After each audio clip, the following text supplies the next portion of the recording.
Hello बच्चों, आज हम लोग पढ़ेंगे घर व विद्यालय के मध्य संबंध स्थापित करने के लिए आवश्यक तत्व।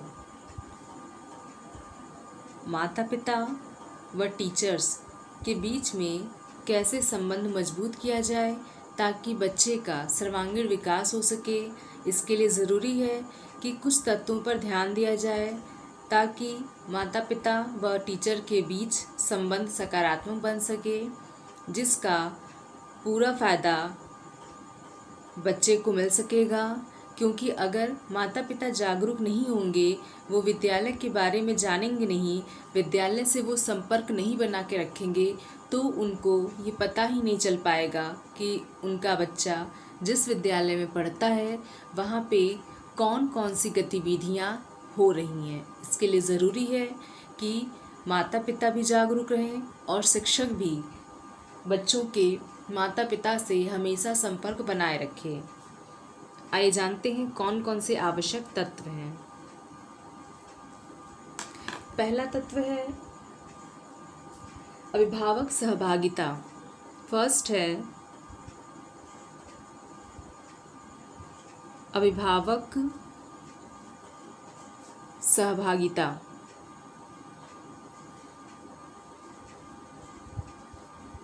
अभिभावक सहभागिता इसमें ये बताया गया है कि जो पेरेंट्स होते हैं उनकी ये भूमिका होती है या उनका ये कर्तव्य होता है कि वे विद्यालय की किसी भी क्रियाकलाप में भाग लें ताकि उनको विद्यालय में चल रहे गतिविधियों के बारे में समय समय पर पता चलता रहे।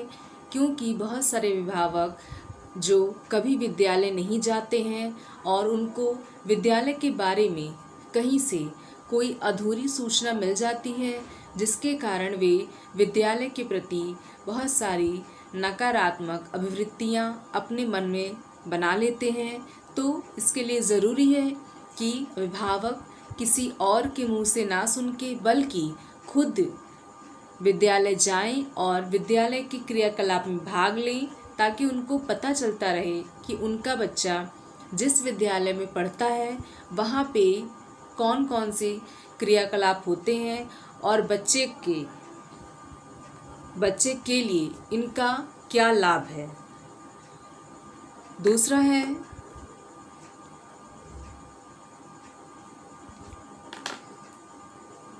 सेकंड आपका है अध्यापक व शिक्षक का साथ कार्य करना।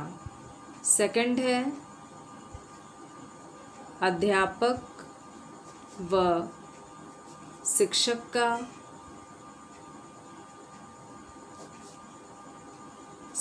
का साथ कार्य करना। साथ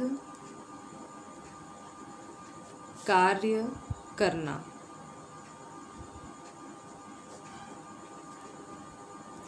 अगर अध्यापक और शिक्षक एक साथ मिलकर कार्य करेंगे तो बच्चे का विकास और अच्छे से होगा।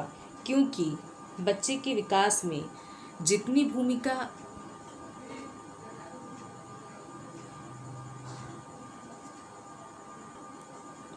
अभिभावक की होती है उतनी ही भूमिका शिक्षक की होती है। तो इसके लिए ज़रूरी है कि अभिभावक व शिक्षक एक साथ मिलकर कार्य करें। क्योंकि बच्चा आधे टाइम अपने विद्यालय में रहता है, वहाँ पे टीचर की जिम्मेदारी है कि वे बच्चे के माता पिता बन के उनका उतने समय तक ख्याल रखें और उनको सही मार्ग दिखाएं।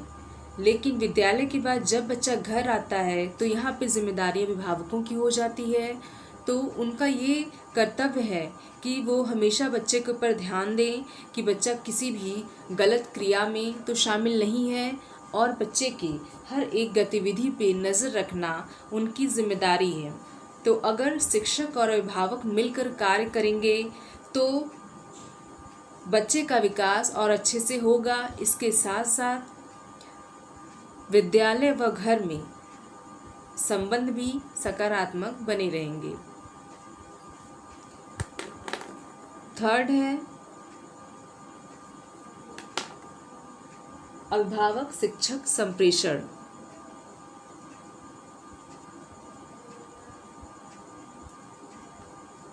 अभिभावक,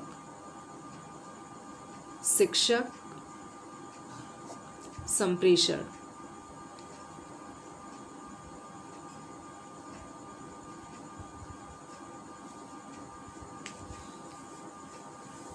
अभिभावक, शिक्षक, संप्रेषण।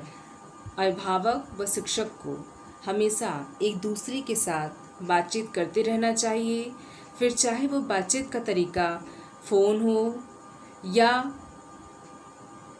व्यक्तिगत मुलाकात हो या फिर डायरी के माध्यम से भी शिक्षक व अभिभावक एक दूसरे से बच्चे की समस्याओं के बारे में बातचीत कर सकते हैं और बच्चे के साथ ये समस्याएं क्यों घटित हो रही हैं तथा इसका क्या समाधान हो सकता है, इसके लिए दोनों मिलकर बातचीत करके उस समस्या का समाधान ढूंढ सकते हैं। लेकिन इसके लिए आवश्यक है कि अभिभावक व शिक्षक जब भी मिले तो हमेशा एक दूसरे के साथ मित्रतापूर्ण व्यवहार करें, एक दूसरे को नीचा दिखाने का कार्य ना करें, क्योंकि कभी कभी बहुत सारे अभिभावक हो सकता है कम पढ़े लिखे हों और इस कारण उनको शिक्षक के सामने बात करने में संकोच हो। तो यहाँ पे शिक्षक की जिम्मेदारी है कि वे माता पिता के साथ जो कि कम पढ़े लिखे हैं उनके क्षेत्रीय भाषा में ही बात करें, ताकि बच्चे का अभिभावक है वो शिक्षक के साथ खुलकर बच्चे की समस्याओं के बारे में चर्चा कर सके। चौथा है आकस्मिक भ्रमण। फोर्थ है आकस्मिक भ्रमण। आकस्मिक भ्रमण मतलब कि अध्यापक का कभी कभी अपने कक्षा के उन बच्चों के घर अचानक चले जाना जो बच्चे विद्यालय में अलग सा बर्ताव करते हैं, क्योंकि अगर कभी कभी अध्यापक अचानक से किसी बच्चे के घर जाते हैं तो उनको बच्चे के असली बिहेवियर का पता चलता है कि बच्चे का विद्यालय में कैसा व्यवहार है और घर में कैसा व्यवहार है, और इससे वो बच्चे के साथ ये समस्या क्यों घटित हो रही है इसके बारे में भी जान सकता है। इसके लिए ज़रूरी है कि समय समय पर आकस्मिक भ्रमण किया जाए। इसमें शिक्षक अगर बच्चे के घर अचानक से भ्रमण करता है ताकि वो बच्चे के बारे में जान सके, तो यहाँ पे अभिभावक की भी जिम्मेदारी है कि वो भी विद्यालय में आकस्मिक भ्रमण के तौर पे जा सकते हैं, ताकि वे विद्यालय में मिल रही सुविधाओं के बारे में जान सके और बच्चे की शिक्षा में किस तरह की समस्याएं आ रही हैं, बच्चे का नंबर कैसा आ रहा है या बच्चे के मित्र कैसे हैं, इसके बारे में भी अभिभावकों को जानकारी मिल सके। इसके लिए ज़रूरी है कि अभिभावक व शिक्षक एक दूसरे के संपर्क में रहें तथा एक दूसरे से हमेशा मिलते रहें। पांचवा है आयोजित सम्मेलन। आयोजित सम्मेलन। आयोजित सम्मेलन विद्यालय में कभी कभी सम्मेलन आयोजित किया जाता है, जिसे हम पीटीएम भी कह सकते हैं, पेरेंट्स टीचर मीटिंग। तो जब भी विद्यालय में पीटीएम आयोजित किया जाए तो माता पिता को इसकी सूचना एक हफ्ते पूर्व ही दे दी जानी चाहिए, इसलिए क्योंकि कभी कभी माता पिता को अगर एक दिन पहले इसकी सूचना मिलती है तो वे विद्यालय के लिए समय नहीं निकाल पाते हैं। तो इसके लिए ज़रूरी है कि माता पिता को इसकी सूचना एक हफ्ते पूर्व दे दी जाए। इसके लिए अध्यापक फ़ोन का भी इस्तेमाल कर सकता है या फिर वो बच्चे की डायरी में सम्मेलन का तारीख तथा विषय लिखकर भेज सकता है। और माता पिता की जिम्मेदारी है कि वे इस गोष्ठी में, इस सम्मेलन में ज़रूर आएं ताकि यहाँ पे उनके बच्चे के अलावा और भी बहुत सारे बच्चे होते हैं तथा उनके अभिभावक होते हैं।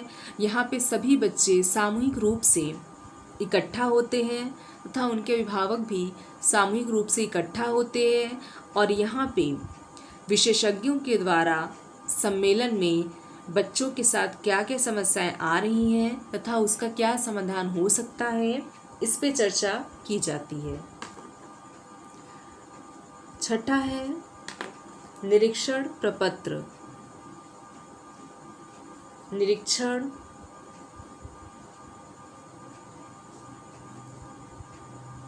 प्रपत्र। जब भी अभिभावक विद्यालय में आकस्मिक भ्रमण के लिए आए तो उन्हें निरीक्षण प्रपत्र का इस्तेमाल करना चाहिए। निरीक्षण प्रपत्र का इस्तेमाल सम्मेलन में भी किया जाता है। इसके माध्यम से माता पिता को यह पता चलेगा कि उनके बच्चे का जो बर्ताव है या जो पसंद है क्या वो और उसके आयु के और बच्चों के साथ मेल खाता है या नहीं, या फिर उनके बच्चे के अंदर जो भी कमियां हैं क्या वो कमियां और बाकी बच्चों में भी देखने को मिलती हैं या नहीं। तो इसके लिए ज़रूरी है कि माता पिता जब भी विद्यालय में भ्रमण के लिए आएं या फिर वो सम्मेलन में शामिल होने आए तो उन्हें निरीक्षण प्रपत्र का इस्तेमाल करना चाहिए।